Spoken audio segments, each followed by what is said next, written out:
This is perfect.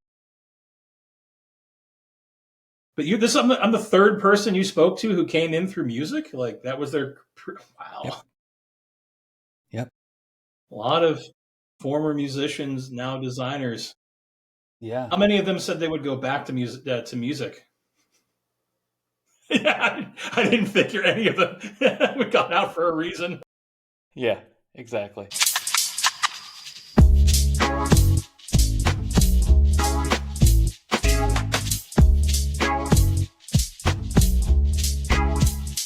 So, Tim, who the hell are you? Well, Matt, that's a good question. Who are all of we?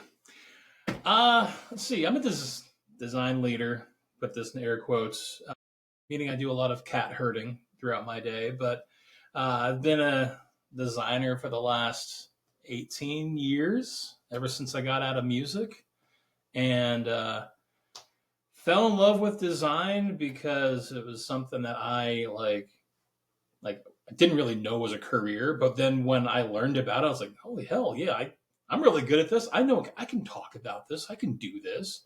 So that I've been working in design in all facets of design for the last, like I said, 18 years. And then I got into people management about 10 years ago because as much as I was a pretty good designer, I'm better at actually like helping people understand how to do their work really well and help them be successful. So yeah, but I have a PMP, which I got on, for jokes. Is like I want to have a PIMP at the end of my name, and I thought that would be hilarious. But then I didn't realize how actually helpful that would be for me as a designer and a design leader to like organize all my stuff. And I got a bunch of other certifications from other industries and stuff. So my name could be Alphabet Soup at the end on LinkedIn, for the Riz and for all the professionals. Yeah, now I'm at this point where I'm just like, you know what? I'm helping to lead design and helping my designers be successful and help them navigate the waters that is, professional life 2024. All right, so let's dig into the.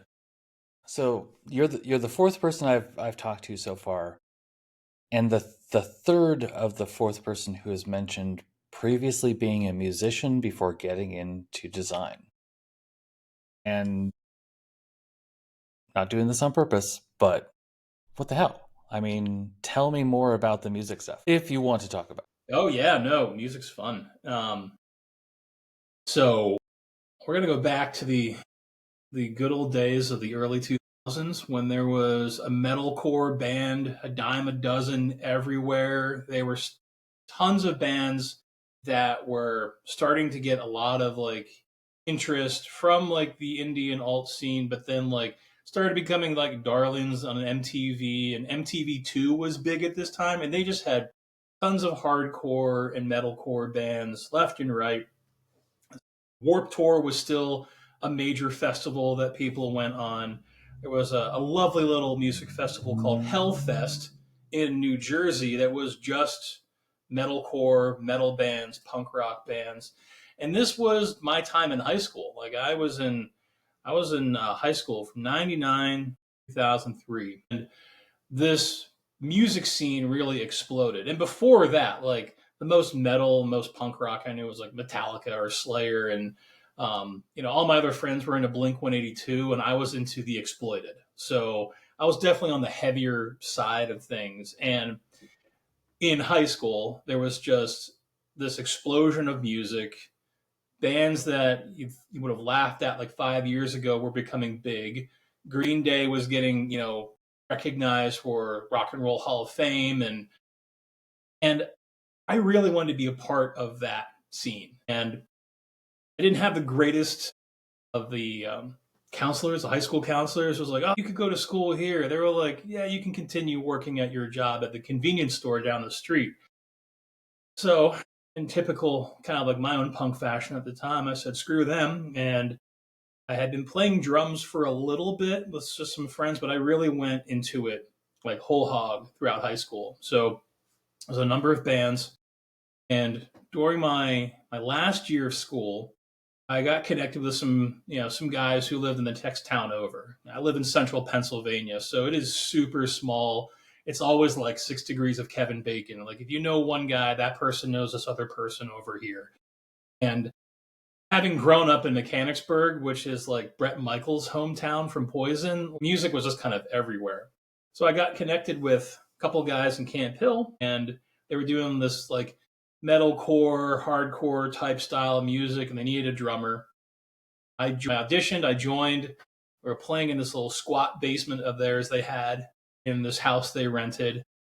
And we started playing shows locally. Wasn't many places that would like a metalcore band to play at. But then we started playing a lot more, and we were getting invited out to shows in Philadelphia and in Baltimore and in Pittsburgh. And I was the one that really wanted to make this like a career. So I was the one calling up venues. I was the one like kind of booking shows. I was the one that was renting the vans so that we could actually go to shows. And slowly but surely, we started getting a little bit of a following. So this was like 2002, 2003, a couple of years where we actually made it onto Warped Tour. We did 2 stints on Warped Tour, one on Hellfest, and we traveled all over the East Coast. And we did get signed for a little bit, a small little mom and pop record, record store out in Philly that also had their own label. They signed us, and uh, yeah, that was like my life from 2002 until early 2006. It was a short-lived time. I was playing, like I said, I was playing drums, and I was like the kid in the candy store. Whenever we go on tour, I would go meet all the other bands, and I would talk to them. And whenever they needed like a drummer to fill in because their drummer filled, I was like, yeah, I'll do it. But the dream died pretty quickly as much as it grew. I got tired of being the manager of the band. I got tired of like driving everywhere. I ended up getting SARS because we played a show in Toronto when SARS was a big thing. I thought I had like the flu or something, and they're like, they saw me in Buffalo. They're like, dude, you have SARS. I'm like, oh, that's why I feel like crap. So after our last tour, the writing was on the wall. My band was like, they were all tired of each other. We were living in a van for most of our summers, and whenever I'd come home, I would work like a dog at like the convenience store and other places. And I was like, guys, I'm out. Like, I'm done. And they were all kind of feeling it too. They all wanted to do different stuff as well. But it was because of music. It was because of the relationships I made on tour that actually led me to design.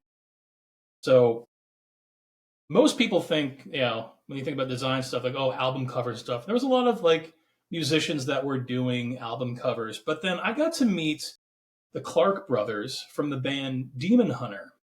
And funny enough, they're a Christian metalcore band. The name Demon Hunter, they turned a lot of heads in the crowds. But they had their own studio for a while called Asterisk Studio. And at the time, they were starting to do more client work for larger organizations. And one of those organizations ended up being Target. They helped to create Target's in-house design team. So I met those guys on tour, and I met Jacob Bannon from Converge. He's a New England hardcore band, seminal band, and he does a lot of album covers, a lot of graphic design, and a lot of just like really cool art, but also does a lot of industrial design as well.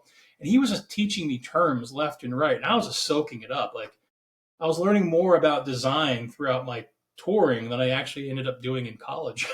So what ended up happening was my last tour with my band, we were with the band called Walls of Jericho. Walls of Jericho is like a more modern hardcore, like more modern 80s, like New York hardcore style band. And they had a great sound. They had a great following. And they just released an album called All Hail the Dead. And it was this like skeleton factory of people walking in and dead bodies coming out. It was cool. It was just like, this is some cool imagery. So I was then going to go to schools and take a look at like what their programs they had to offer. And I went to this small art school in Philadelphia called Hushin School of Art.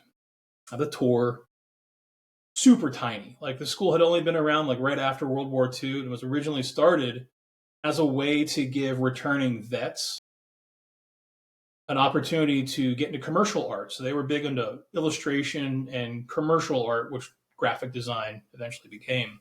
Yeah, it was like 150 kids total. That was it, all 4 years. So I'm walking around the school, and I remember, this little old director of recruitment. She's like, "Yeah, look at all this stuff." And here I walk into the one room.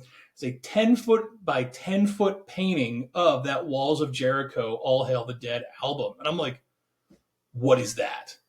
And she's like, "Oh yeah, like that's one of our seniors, Mark. He did this for this band, and I think like they used it. They took him out, took him to dinner and everything, and they actually used his artwork." I'm like, "Wait a minute, he's a student here?" She's like, "He's still a student. He's a senior now." That was my entire decision making process. I'm like, I'm going here. I made no other. I didn't look at any other schools. I didn't look at any other things they had to show me the school. I was just like, I'm going here. So then I signed up and I joined in August of 2006, and best decision ever, purely based off of just one album cover. That I was like, if they can produce that here, I'm going here. Yeah, I don't know. I think that, if the school's accredited and it has stuff you want to learn, it doesn't matter where you go as long as you're interested in being there, right? And so I think as a 10 by 10-foot album cover is enough of a distinction as it is like this place is covered in ivy. Why not? I was lucky based off that entire decision. I'm like, I don't know. I don't know anything else about this school. I was super lucky to have amazing instructors that really gave a shit about design, that really cared about, quality teach. They really cared about teaching it too. So first 2 years was all just like foundational level stuff. There was no differentiating from your major. Like everyone had foundational art, foundational design courses, and we were all lumped together. And these teachers really did. They cared a lot. And by our third year, we could then either specialize. I went to graphic design, and a lot of other students went into illustration. And I initially wanted to be an illustrator, but there was just one problem. I was terrible at illustration. I wanted to go there and I wanted to be an illustrator to make monsters for the Dungeons and Dragons like monster manual. Like outside of being like a music nerd, I'm a true role playing game nerd in the classic sense. Like I can tell you what is a displacer beast versus something else made up. And I wanted to do that, but I was terrible. I didn't really develop any sort of skill in illustration whatsoever. But the dean looked at my portfolio that I kind of hobbled together, and he's like, "You've actually got a pretty good eye for design." And I was like, "Oh, there's that word again." Like, I learned these from these other guys. Like, this is cool. There's a difference. Like, I didn't know really what design was. And then I started learning just like the basics. I was eating it up. I was showing up as that like goody two shoe first in front of the class, like, "Hey, what are we learning today?" I'm taking a bunch of notes. And I'm already a little bit older than most of the folks in the school, in this first year, because I was already 21, and I've got a bunch of classmates of mine that are just fresh out of high school, and they just first time away from everything. They're experiencing everything for the first time, and here I am showing up like, like I said, the goody two shoe, just like let's learn stuff today. Yeah. The so now that you're, if I'm doing the arithmetic correctly, a decade and a half out of the school, Yep. and you're looking back at the instructors and their foundational teachings, and setting aside the fact that some things have changed in the past 15 years, but um, how do you feel that prepared you based off of what you know now? That is a great question. When I mentioned that I had really good instructors, there was a couple of facets to that, which was they were teaching me foundational knowledge of color theory, layout, just, human psychology, just like how people interact with stuff. That was great because I didn't have any of that. But at the same time, too, because this was a for-profit college, and there's a lot of that. There's a lot of issues with for-profit, higher education and stuff. But the great thing about Hushin was that every one of the professors, all the teachers, like that wasn't their full-time job. Like they taught, but they were also like agency directors. They were in-house. We had the gentleman who taught me Quark, which is kind of dating myself here, Quark Express. He was the in-house design lead for Aramark Tower, a couple of blocks over in Center City, Philadelphia. So the other facet of what they taught me was like, here's what it's really like. We're not going to give you some like fluff of like, oh, work hard and your talent will drive it. They're like, no, you need to show up every day. You need to be doing your damnedest. You need to be doing 10 designs or 10 sketches and throw 9 of them out because you're not going to don't get married to them. The way that they taught was, here's how it actually works in the real world. That same instructor, the one that was the design lead at Aramark, he came into class one day and he's like, just remember this number, 28.5. What's that? He asked all of us, what do you think that number means? It's like, I don't know. The amount of awards I'm going to get, like, we were all just being like dumb and stuff. We had no idea. He's like, 28.5. That's your starting salary that you're going to get when you get out of here, and you'll be lucky if you get more. And man, was he right. First full-time job when I got out of school was actually 29.2. So I was like, yes, I'm bucking the trend that he set, but he was right. So what my instructors, what school had taught me, really was more of a credit to the instructors, because they could have just taught a curriculum and then on your own merry way. But they really cared. They really gave a damn, and they really wanted to see all of us succeed. Because the way that they saw it was, if you're successful in your career, then I'm doing my job as an instructor, because then I might hire you. And we've had several students that were then hired on by different folks or different instructors to work on different projects. So that was, in a sense, that's the thing that I got the most from school with my experience in school, was that it was a great learning opportunity for like what the real world working in design was going to be like at that time. Mm-hmm. Yeah. It's one thing that's been kicking around my brain for the past, a while, is, design, UX, service design, whatever is the darling of the day. People come to it from so many different places through so many different paths. Yeah. And I think that's both wonderful and both aggravating is not the right word, but a little challenging maybe for the people to be like, if I'm trying to build a team or if I'm trying to run a team, I can say, here's the 5-minute brief, go get them, Tiger. And based on everyone's background, education, experience, you're going to get as many different perspectives as you have people addressing the problem, which is understandable, again. But at the same time, I'm like, my path was weird. I got a job making $30K and as a tech writer, and then I moved over to the design team, and I didn't really know a lot about design.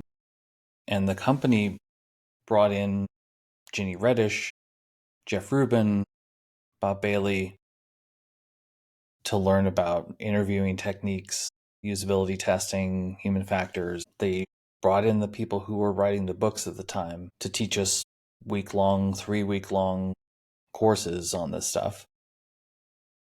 You went to a school specifically about this. Some people go to boot camps, some people learn by doing on, on YouTube, and it's fascinating to me, and also a little frustrating that we are all coming from these different paths, and we're supposed to, not supposed to, I don't want to say that. We try to present as a profession, and yet I think it's just, I don't really have a point per se, but like because I'm still really curious about understanding more of like where people come from, how they get to where they've gotten, how that past has helped them or hindered them. Yep. Because I see it hindering a lot of people where it almost doesn't matter so much what the path is, but it does tend to skew more toward the people who do like self-taught stuff. Somehow they've made it to a senior designer position, and real examples have never spoken to a customer. Yeah. And there's more to it, that it's more like about the organizations and title inflation as a way of, we can't pay you more, but here's a bigger title. So there's a lot going on there, but I've been kind of focused on that whole education part of things, and it's Right. good to hear what your experience was. Right. You are definitely hitting on a number of topics there that has been top of mind as of even today, but has also just been something that I've been thinking a lot more about as getting up to close to 20 years now in this field. So I have had a myriad of designers on my team currently, and past teams that I've led. They've come in through anthropology, they've come in through psychology, and they make great researchers. They understand human psychology in a way that is so innate and in tune with like, here's how we can make our products better.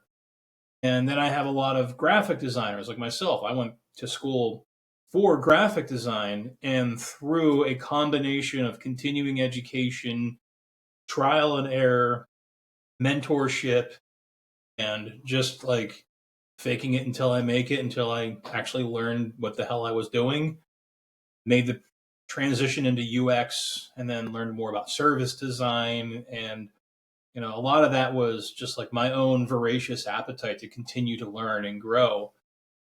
I have had other designers that came up kind of similar path, like they got into UX from graphic design, and they're really great visual designers, and maybe some pretty good UI or interaction folks, but when it comes to talking with customers, they're a little like, what?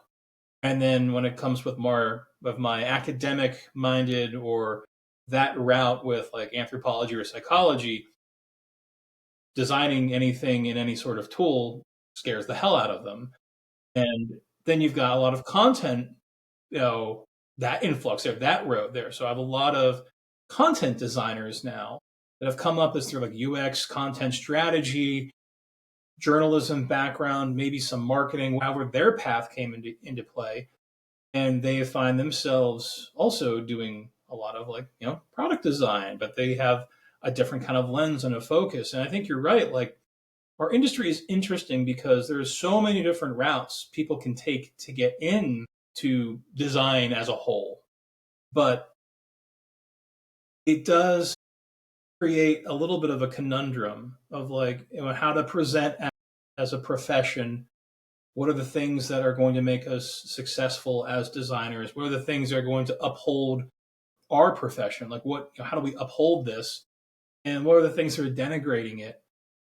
I'll be honest, whenever I see like, hey, which design A or B on LinkedIn, I am like, God, guys, this is not a popularity contest. Option C, choose Yeah, something option else to C, go post. redo it again. Yeah. And what I found in this, I've learned from all of them. I've learned how I can improve. I've learned how I can help other individuals. I've learned like what's not going to work for certain folks, and then I've also learned like, hey, maybe you're like actually more better suited for this. And I have a story. Like I had a really great manager when I worked at Procore Technologies. A really great. She was a director, Anahita. She won't. She'd be cool if I used her name. Hi, Anahita. No design background whatsoever. Clinical psychologist. And through her work in clinical psychology and like making some friends and industry network connections, she was a great people leader, great problem solver. But admittedly, it's like I'm not a designer by trade. So it's interesting that I learned a lot from her in psychology. I learned a ton from her in this regard. But she would never like openly say like, yes, I'm a designer. But here she is working in the design capacity in a leadership role, and she's fantastic. And then there's other people in our industry that are in roles and in positions that maybe should have no business in there, and it makes you wonder like as a profession, as this profession continues to grow and it continues to mature, how do we think about and how do we make sure that we are inclusive of all the different ways people come into it, but also how do we create some sort of, I'll say like unification of things or unified front, but there's some word that's escaping me in this regard is like basically I don't want design to shoot itself in its own foot. Yeah. And I don't know how we do that. It's still top of mind because, you know, here years later, I started teaching myself. I actually just wrapped up like my 6th year of teaching at York College of Pennsylvania. I'm teaching web design. And I just remembered all of my professors in school that were like super helpful. And I was trying to teach them everything that I knew. I had an entire class just on interviewing and how to prepare your resume. School didn't care. They're like, yeah, just teach web design. Like, no, I want you to be successful and I want you to have a job after this class. And I want you to like talk about good tenets of design and just pay that forward then. And after teaching for 6 years, Web Design 1 and Web Design 2, I'm pretty glad I've had a pretty good success rate. Most of my students have gone on to move into and actually be employed in design. And but I just think about how students come into it. And very interestingly, and this actually goes back to when I was in school, there was a number of students when I was in school and then when I taught. There's like, I just want to go in design because I don't want to have to like do business or I don't want to have to do math or I don't want to do this. I like being creative. And then I'm just thinking, oh, my sweet summer child, have you no idea what's in store for you? Yeah. Yeah. It's like you're going to have to get into all of that. Yeah. If you want to be Yeah. successful at this, eventually you're going to have to get involved with all of that. Yep. I remember telling the students, and I would always have one phrase that would scare the hell out of them. It was like stakeholder management. What's that? And I'm like, oh, you'll learn.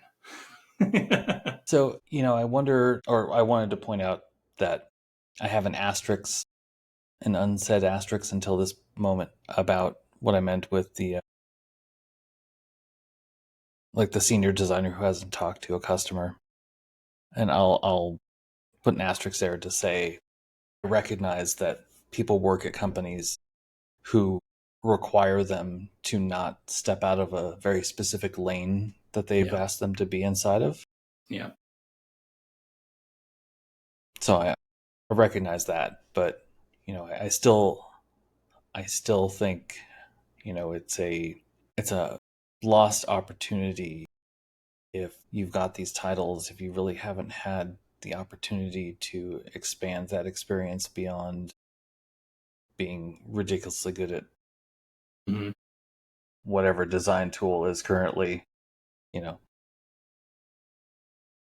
bring back fireworks is what I'm saying. But Yeah. yeah, but yeah, I don't know. I don't want to be a gatekeeper for how people get into this or what kind of education they need. Yeah. But at the same time, I want to contribute to what a very low bar, but some foundational, you've really got to learn this stuff, even if you're not going to use it. Right. Yep. I don't know what that is. I have opinions on what it should be, I don't want to be one of the people who tells others what it is, because I think, Yeah, yeah, that I've thought about this. I had a lot of time to think about this actually late last year, actually right around this time last year. I was affected by reorg. I was laid off. And I think a lot of people in the last couple of years have been experiencing a lot of this. And I'll be honest, I went through the existential dread of it all. I'm like, oh fuck, oh fuck, oh fuck. Like, am I going to have a job? Like, what am I going to do? And luckily, I was smart with finances, so it was really no issue for me. I was very lucky. I'm very conscientious of that. Through connections, and I got to meet another gentleman, Giuseppe, who kind of in the same boat. We were both doing object-oriented UX courses with Sophia Prater, and we're just like learning like other ways to think about different stuff. Part of our own like voracious appetite is like, hey, this seems cool. Let me learn about this. And throughout our conversations, we were talking just about what you were bringing up is like, you don't want to be a gatekeeper for anything, but like there's things about our profession. There's there's practices, there's methodologies. There's a lot of things that like you should at least know if you don't have the ability or the permission, which I don't like whatever with permission stuff, but you should at least know to continue in your career growth. So like when I hear about a senior designer who hasn't ever interviewed a customer, I actually worked at a place that vehemently said, "Do not talk to the public." This was in GovTech, and they were afraid of the idea that because we were asking questions about experience that it could like lead to a bad reputation for said agency or said department, and they were like deathly afraid of asking, do not talk to the public. So we try to do like proxies, and there's no real proxy for sitting down with someone and like getting to understand their experience and how they're working with things and like what's their motivations, like how they're feeling about stuff, and then using that and synthesizing like, all right, here are the pain points, here's what we can improve. Very clear. My friend Giuseppe and I, we were kind of spitballing. We would meet every Friday for a little bit and just kind of like talk through ideas. And at one point, we got on this very subject. Like, there's so much stuff that designers coming up into maybe their first job or maybe even second, maybe even third, even like, do they know about how to conduct a user interview? Do they know how to do you know UX audit? Do they know how to do this? And so many of them for the first time, like, well, I've never heard this term. Stakeholder management. How do you keep a room full of people with all their own individual like agendas, and how do you keep them focused on the topic at hand and make sure that they don't go, oh, I like this blue better. So he and I were even thinking like, what if we created like a course just to talk about that, just like relationship management as a designer.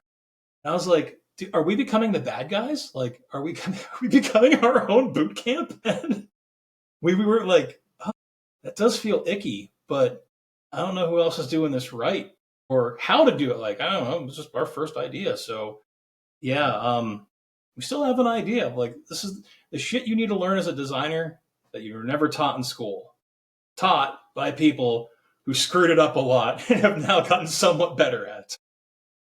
yeah, yeah. I don't know.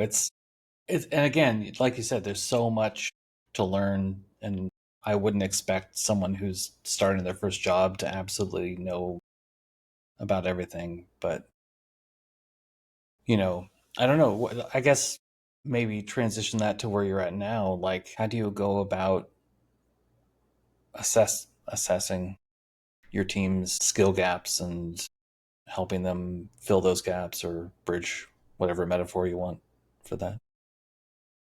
Yeah, no, that is a good question because I've actually done this on a couple of different levels, individually wise, team wise, organization wise. So when I joined SurveyMonkey like the end of December last year. It basically started in January, and I was told that we're doing this big transformation work, and this team has been kind of already rocking on things for a while.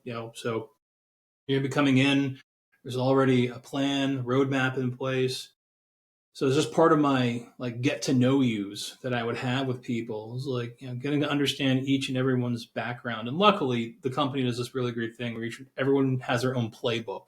You can do a little bit learning about like who they are, how they came into their, you know, what drew them to whatever their industry or career path they have. So I was pouring over those playbooks, having my get to know yous, and then learning a little bit more about like what they were working on, and just through like conversation, like certain keywords I would hear or not hear about how they came up with their concept, what they have, what they're thinking about, you know, business impacts, like how are they thinking about requirements, how are they, what's the thing they're going to die on the hill for versus like what's the compromise for things, and started kind of building a more larger profile of my team members and individually where they had their strengths and where they had opportunities for growth, and then did that as a team. Like this team's really good.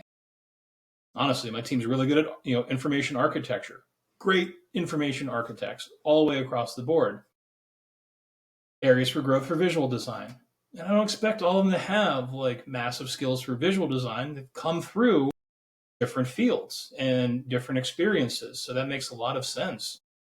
And then I look at the organization, like how have we historically hired and what have we looked for in, you know, designers, and then who's at the right level, who's not at the right level. These were all things I took into consideration with like seeing where my team's strengths are and then identifying opportunities for them to use those strengths or lean in hard to where they've either identified correctly that they have a gap or help them identify like, hey, I think there's an opportunity for you to grow over here. Let's do this together because I know this thing really well. I can help, and I can help you at the speed and the amount that you want me to. And that's created an environment for my team to be like thriving in everything. So I feel like I'm lucky with my team thus far in this regards to they're very competent in their areas. They know what their strengths are. They know where their growth opportunities are, and they actually want to learn. They actually want to flex those muscles. And I think part of it is always been my goal when I was teaching and also what was taught by me in school was like help somebody else, like pass it on, like pay it forward that they can be successful. So I think that's always been a little bit of the driving factor for me and why my team right now is doing so damn well. Mm-hmm. That's cool. I like that. So one of the things I've been asking people a set of questions. I call it 7 plus or minus 2 questions because it makes me laugh. What is one thing that you would change about your profession? This kind of goes back to what you and I were talking about in regards to like how many different paths people can come into design. I think that there is a level of gatekeeping. I think definitely a level of haughtiness and denigration that does happen, you know, for a lot of folks coming in, and then they think they have to emulate that attitude and mentality. I think that if we want to create more unified kind of front or a unified kind of like definition of what the design profession is, we need to, in a way, find some way to not gatekeep or not like other or like embrace the fact that so many people come into design from so many different like backgrounds and expertises and celebrate that in a way, but find a way to bring all those different experiences together to help really shape what the design profession is. So mentioned there's a lot of UX designers that came up through graphic design, and there's a lot of UI designers, the same thing. There's a lot of researchers and folks that came in through psychology, and you've got all these different backgrounds. Find a way to really celebrate them, celebrate their backgrounds, and find some way to integrate all of their various kind of past experiences into design. And if you look at what we have right now, content design, you know, a content designer as a profession itself, as like I would kind of say under the umbrella of all design. I can remember not too long ago, content designer was not a term. And it's kind of like how we've got service design. We got all these different types, whatever the title is today. And it goes back to the fact that so many designers may have not had certain opportunities to practice, XYZ methodology or process or do this or have these experiences. I think that if we want design to be seen as a much more respected profession, which I think it is, but I think we can always strive for greater respect. I think we, as an industry, as individuals, find ways to better integrate everyone's vast experiences and find some way that their experiences can help the wider profession of design. And I've seen that a lot with researchers lately. I've seen a lot of researchers who've come into UX research from an academic background who are bringing rigor and process that maybe UX research hasn't always had in the past. I see a lot of folks who are coming into motion design that are bringing a lot of here's how we approach things, here's how we think about things, and that is improving UI capabilities. I think that we can do a better job at that because there still are some gatekeepers, and that's why you still see some folks who are going on LinkedIn and being like, which design is better? Because they're being almost kind of taught or trained like, oh, I got to go out and crowdsource my subjective design opinions from people. And I think that can change.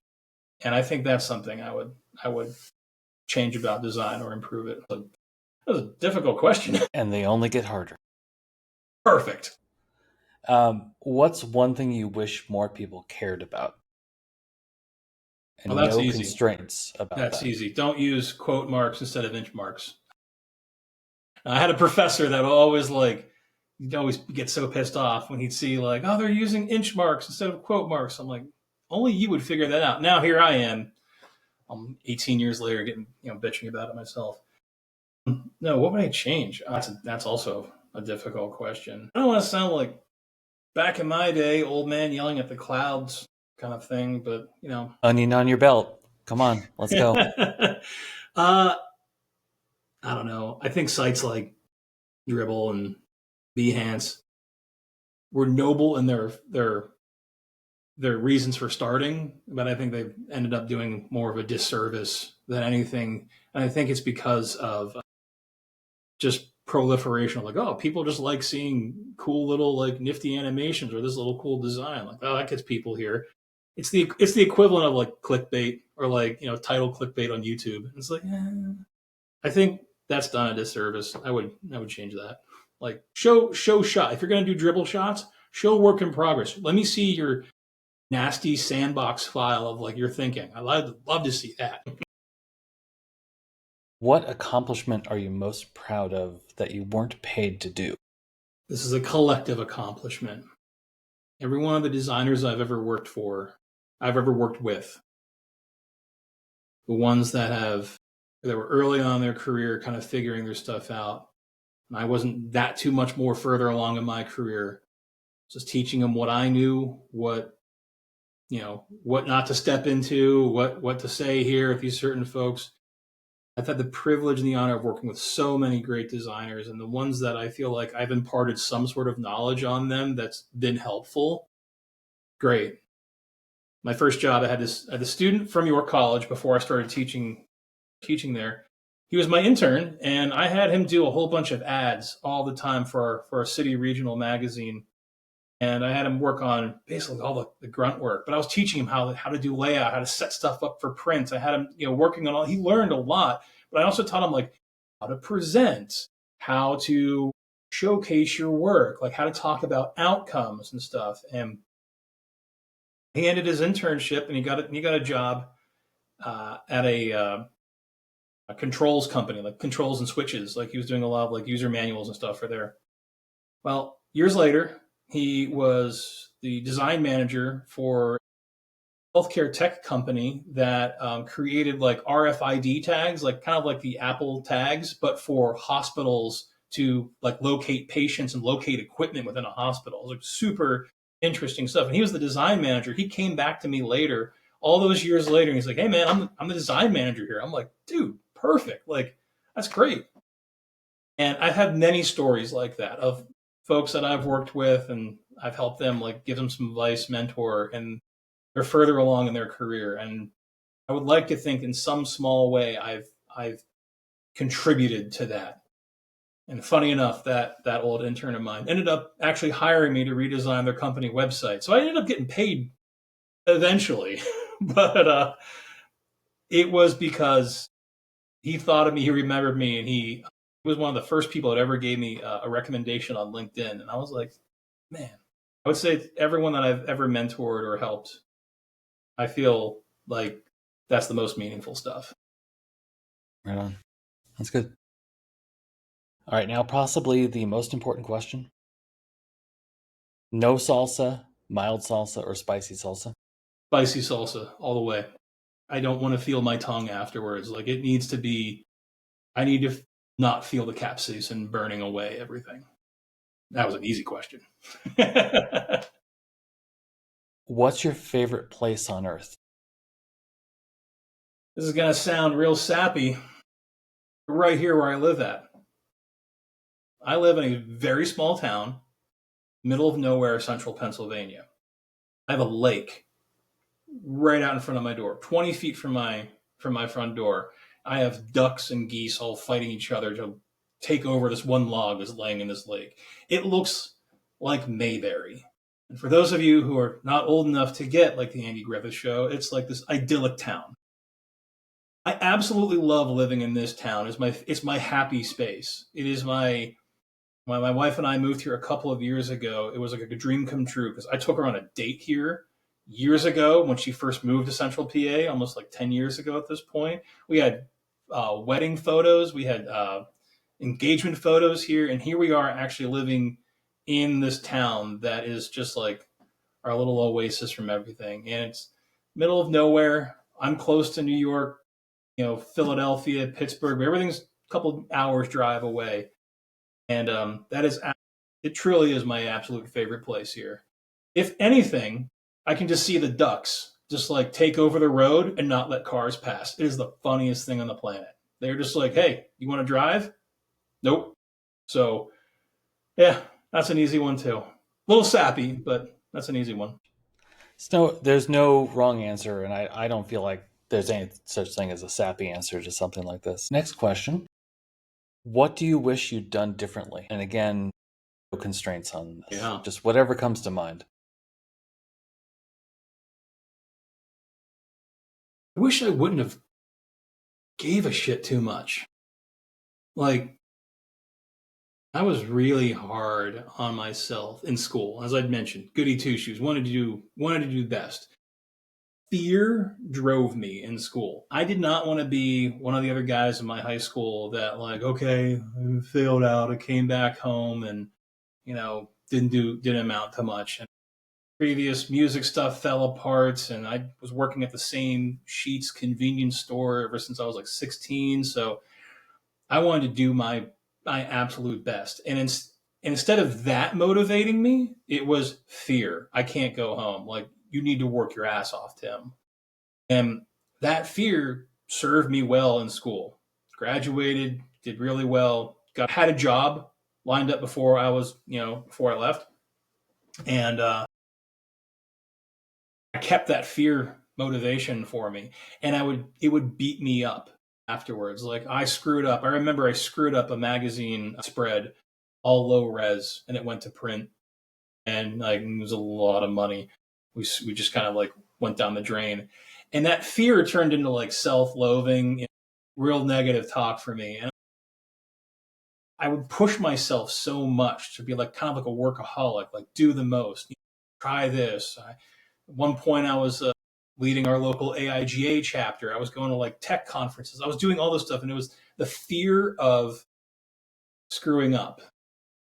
I eventually had to let some of that go, and I was almost about ready to have like a nervous breakdown, and started like, hey, you know what? There's more to life than everything. That's the one thing I would change is like, dude, not everything's worth a shit. Take some time, balance, and I feel like I've gotten to that point now. But early on in my career, I was neurotic. That fear kept me going where it should have been not fear, but like the excitement of it. And I let that actually get in the way of doing the work. Like fear overrode my excitement of actually doing design.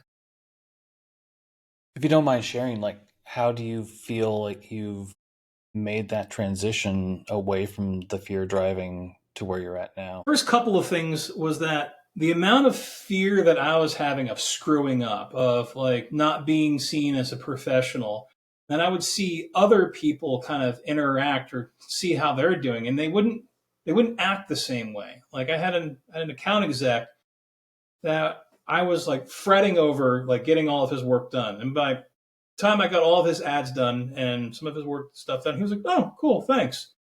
And I'm like, "Wait, you gave me all this at like a 4:45 on a Friday. I busted my ass that night to get it done, and here on Monday, like you're like, oh, cool." It's like, what the hell? So that was the first thing. That was like, okay, not everybody is holding themselves to the same standard that you are, Tim. And then later on, when I was going in, I was more into user experience, and I was doing a lot more like kind of like early product work. I also was like putting a lot of pressure on me to present and like make sure you had every answer, Tim. Like you had to know everything. And then I learned they didn't have all the fucking answers either. Like they would have questions, and I learned to kind of like relax a bit. And when I started relaxing and having a little bit more of a confident kind of go with the flow mentality, I ended up seeing people responding better. So because of my fear, people were like and receiving a lot of things. When I started to let go, that was I could see the response. And I will say, once I actually when I started, dating my wife, when we started, like, I actually ended up getting a life, like outside of work.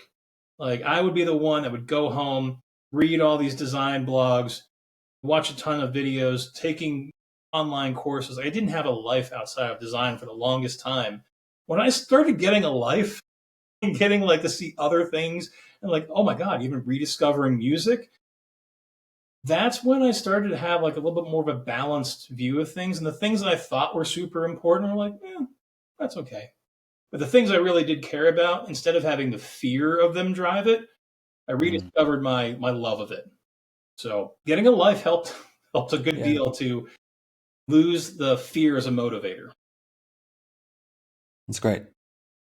Yeah, this came up on one of my other chats too, but I don't remember exactly when I learned this. It's probably some around the middle of my career, but there's no such thing as a design emergency. Bingo. So chill out, y'all. Yes. It'll the work will still be there. You can come back to it. Just because it's somebody else's emergency doesn't mean it's always like there's no such thing as a design emergency. Like no one's going to die over the variation of blue that you use. All right. So next question: what would you do for a living if you left what you're doing now? Left design. I think there's an interesting meme for folks who work in tech for a long time. Like they get so burnt out, like they just want to become like a sustainable farmer afterwards. Like just get away from tech. I want to go out and touch grass. And while that is super fun and interesting, and I do have a little garden out back that I'm always working on, actually, it wouldn't be music. I'd actually go into brewing. I had the great fortune of meeting a local guy who actually made a beer for one of my design events. And he's like, "Hey, you're going to help me." And I'm like, "Dude, I don't know how to make beer." And he's like, "Can you boil water?" I'm like, "Yeah." He's like, "You can make beer." So he gave me this wonderful gift. He taught me like how to homebrew. I got to learn an entire whole new like subculture of things. And it's just a fun, like physical activity. Like it's a little bit of chemistry. It's a little bit of art in and of itself. A lot of stirring. Watched pot will never boil over, but an unwatched pot will always boil over. That's what I've learned. So if I was not working in design, I think I would absolutely be working in the beer industry as a brewer. I've had the opportunity to go down to Dogfish Head. That was super cool. And yeah, I would probably be brewing right now. Yeah, that's great. Yeah, it's interesting. As you were explaining that, the thing that was kind of coming to my head was starting to think about transferable skills. And then that made me think about when I was in college and I was taking a poetry class, I think it was, and we went to visit a printmaker, we went to visit a brewer, we went to visit, I don't remember what the third one was, a metal worker, someone Cool. who makes things out of metal. It was a long time ago. Um, and the big thing we were talking about is like these are all these creative pursuits, and it's not like the professor didn't use the term transferable skills, but Hmm. it's like look at the process of creation Yeah. and look at the things you can see across all these different materials that are the same, and the pursuits and the curiosity and the attention to detail, and you start with shit and you end up with something good, hopefully. Hmm. Anyway, so that just popped in my mind while you were explaining that. Kind of funny too is you and I are talking like, senior designer, if you've never interviewed, a Yeah. customer, sat down and talked with a user at all, really can't be a good brewer without people trying your brews. And I mean, probably get lucky, make one or two, but eventually you'll make vinegar. And yeah, that's something too. Like again, the attention to detail, process. Some things can be followed to a T. Some you can kind of finagle with. There's quality being to everyone and everything. So yeah, there's a lot of transferable kind of ideas or just like how to think about whatever sort of pursuit that you're doing, whether it's creative or very highly technical or whatever. I think there's a lot of things that are kind of part and parcel to everyone's work in a lot of ways. Yeah, I think that that's one of the things that I look for in people who work for me or work with me is what their understanding is of to what you just said, like the things you can follow to a T and the things you can be a little more relaxed about. And I really believe that, especially as a designer, but whatever your choice of focus is, as fast as you can figure that stuff out of what needs to be truly followed and what can be kind of loosey goosey and Mm-hmm. still be good, the faster you'll be living a much more autonomous and interesting career, I think. Yep, absolutely. Like the kind of efficiency that you build up through expertise, and then like, all right, cool. Here's the things there. Here's where I can bring balance to life and Yeah. too. So yeah. All right, last question. Imagine it's a year from now.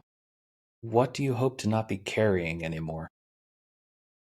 I think a year from now, and this is different from fear, is still a lot of uncertainty. I do carry around a lot of uncertainty around just, some of the stuff that I deal with at work, some of the stuff I deal with my team. Um, I have the annoying penchant for kind of second guessing myself. Not for the fear of making the wrong decision. It's more of like, what's going to be best, what's going to provide the better outcome. And I usually think about that in the ways of like, what's going to provide the better outcome for, my designers, what's going to provide the better outcome for my team as a whole, what's going to provide the better outcome for all the work that we're doing inside of research and design. So I think a year from now, I will let the uncertainty evaporate away and have continue to build confidence in confidence or just knowing of like, yeah, we're in a good path. Like things are good. And I think that's important. Maybe a lot of folks have brought this up to you in the past or whatever. Like you and I have been both doing this for a long time in this career path. Like we've both been working in design for a long time. I still have those pangs of uncertainty. There are still days where even imposter syndrome creeps in and be like, damn it, I don't know what I'm doing. And it's not out of fear mostly for me. It's more just like out of uncertainty. Like, did I make the right choice there? So I think that's always a thing that I'll be dealing with as as a professional. But yeah, maybe this time next year I'll be a lot more certain about certain things, and that'll bring an even greater level of kind of and balance to my life as well. Yeah, that's a good one. I like that. All right, well, that's it. Easy peasy. I think you kind of got the gist of most of this throughout, our conversation, is that our profession, what we do, is always a progression, no matter where you're at in wherever you're part of your career stuff. I think there's always room to grow. There's always room to learn things. You're never going to know everything, and that's okay. I think whatever you do, have a healthy appetite to learn, no matter what it is, whether it's design, whether it's brewing, whether it's gardening, whatever. So it's probably my last takeaway there for you is like, whatever you do, have a healthy appetite to learn. Well said. Yep. Now I just have too many hobbies where I want to learn everything, and my wife is like, chill the fuck out, dude.